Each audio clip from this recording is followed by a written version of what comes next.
Kalunos-lunos ang sinapit ng isang pusa at mga kuting nito sa Naga City.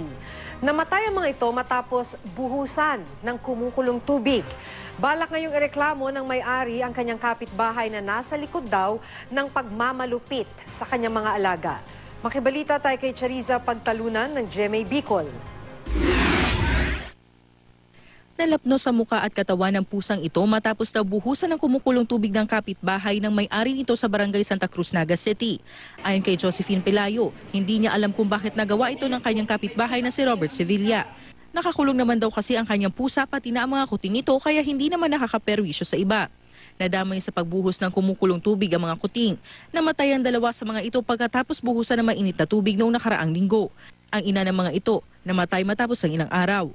Pagpakalaga-kaga niyan tubig kang mainit na, binuhusan niya si lauman kang manok, tanya unduman si ikusmi, saka si apat na ugbon.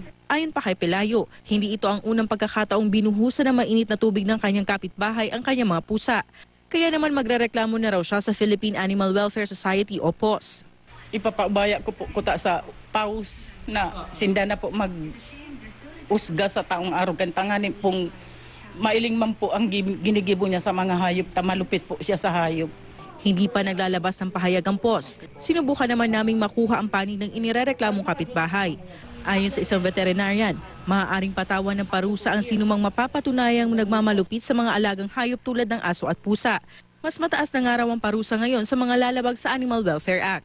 Before, ang penalties mababa lang, pero ngayon tinaasa na up to 100,000 na fine, tapos may makukulong siya up to 2 years. Chariza Pagtalunan, Nagbabalita, Pilipinas.